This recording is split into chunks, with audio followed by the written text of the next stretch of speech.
샬롬. 하나님께서 오늘도 저와 여러분들에게 평강과 은혜를 충만하게 부어주시기를 바랍니다. 오늘 하나님께서 우리에게 주신 말씀은 에스겔서 제44장 1절에서 14절까지 있는 말씀입니다. 어릴 적부터 저는 교회를 다녔는데 예배당에는 굉장히 아주 엄격한 규율이 있었습니다. 절대로 신발 신고 들어가면 안 되고요. 특별히 목사님이 올라가셔서 예배를 집례하는 강대상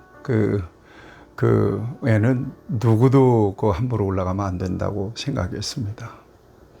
거기 올라가면 하나님이 진노하셔서 벌을 받는다고 여겼습니다. 성전에서는, 교회에서는 속된 일을 할 수가 없었습니다. 동네 사람들도 예배당은 아주 신성한 곳으로 여겼죠. 참 그 시절이 좋았고 은혜로웠다 하는 생각을 하게 됩니다. 오늘날에는 어떻습니까? 이게 예배당이 세상의 어떤 집회 공간과 크게 구별되지 않습니다. 예배당이 공연장이 될 때도 있고요. 예배당이 어떤 문화 공간이 되기도 하고요. 이렇게 지금 사용되고 있습니다. 시대에 맞춰서 예배당의 개념이 이렇게 달라지는 것은 충분히 저와 여러분들이 이해할 수 있지만, 자칫 전도나 이렇게 하나님의 말씀을 이렇게 세상 사람들에게 흘려보내는 그런 목적으로 교회의 문턱을 이렇게 낮춘다는 미명 아래서 행해지는 교회 안에서의 모든 일들이 분별 없이 세상 문화를 유입해서 하나님의 거룩한 이름을 이렇게 훼손한다든가 더럽히면 결코 그것은 하나님 앞에 옳지 않은 일임을 저와 여러분들이 분명하게 인식할 필요가 있습니다.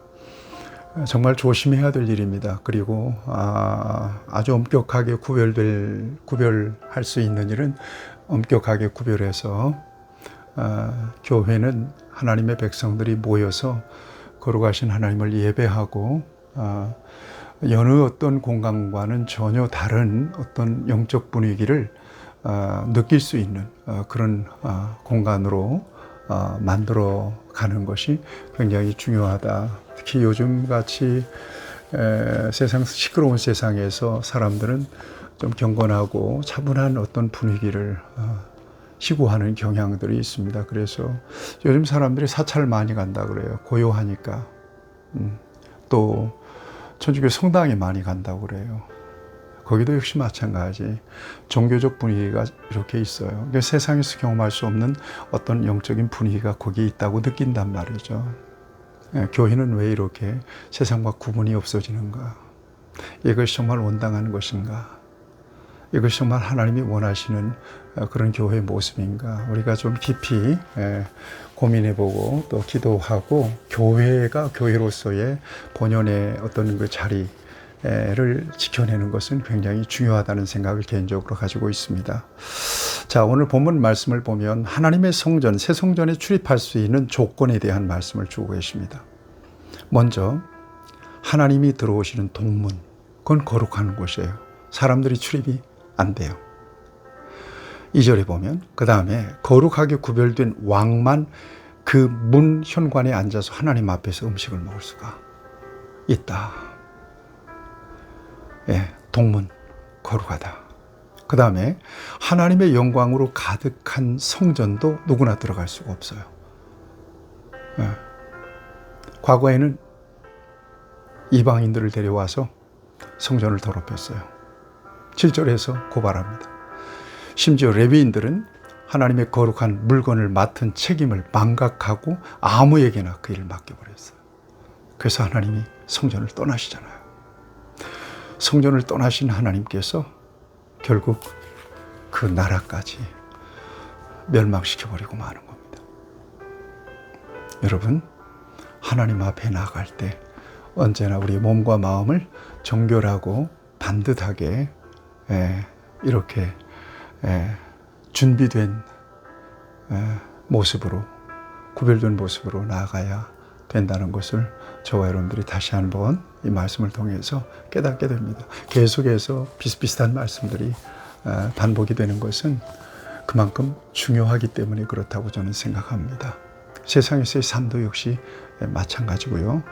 그 다음에 10절 이하에 보면 하나님은 새 성전에서 레위인들이 감당해야 될 역할에 대한 말씀을 주고 계십니다. 레위인은 원래 하나님의 성막과 성전의 기구를 관리하고 운반하고 또 제사장을 보조하는 일들을 맡았던 사람들입니다. 레위 지파에 속한 사람들.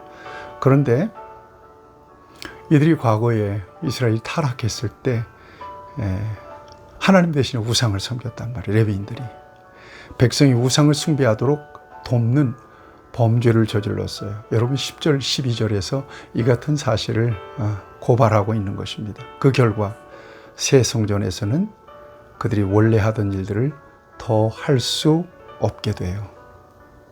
그런데 참 놀라운 게 있어요. 하나님은 레위인을 성전에서 완전히 쫓아내지 않으세요. 그리고 새 성전에서 레위인은 성전 문을 지키는 일, 그 다음에 일반 백성이 하던 희생 제물을 잡는 일을 맡게 됩니다. 11절 14절에서 이 모습에서 우리는 하나님의 품성을 다시 한번 확인하죠. 완전히 버리지 않습니다. 흠결이 있고 또 범죄했어도 하나님 그들을 완전히 버리지 않으시죠. 그들을 남기시고 그들에게 기회를 주시고 그들을 다시 사용하십니다. 성경을 통해서 보여주신 하나님의 성품은 새 것으로 교체하는 것보다 고쳐서 쓰시는 분이에요. 그러니까 저와 여러분들이 참 내가 어떻게 하나님을 위해서 쓰임받을 수 있을까? 내가 하나님을 위해서 무엇을 할 수 있을까? 내가 이렇게 망가졌는데, 이렇게 믿음도 없는데, 이렇게 부족한데 그렇게 생각하실 필요가 없어요. 모든 능력의 주인은 하나님이십니다. 있는 모습 그대로 하나님 나를 써주십시오. 내 모습 이대로 하나님 받아주십시오.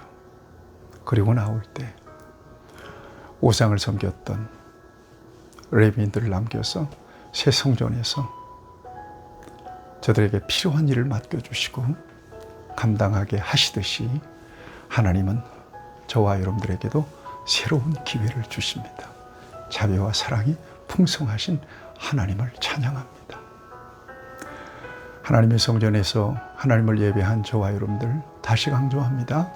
거룩하고 성결한 모습으로 하나님 앞에 서서 하나님이 기뻐하시는 예배자로 또 예배 협력자로 귀하게 쓰임받는 저와 여러분들이 될 수 있기를 축복합니다. 하나님 감사합니다.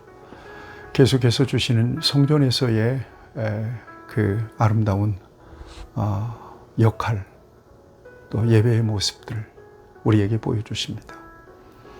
이 땅에서 우리의 사명, 우리의 삶의 목적이 예배에 있음을 믿사오니 진정으로 참되게 예배하는 하나님이 받으실 만한 예배자로 하나님 앞에 하나님 마음에 합당한 그런 예배자로 오늘 우리를 세워주시고 일평생 살아있는 동안에 주님의 성호를 높여드리고 주님을 경배하고 찬양하기에 부족함이 없는 그런 은혜, 그런 구별됨, 그런 성결함을 우리에게 더하여 주옵소서.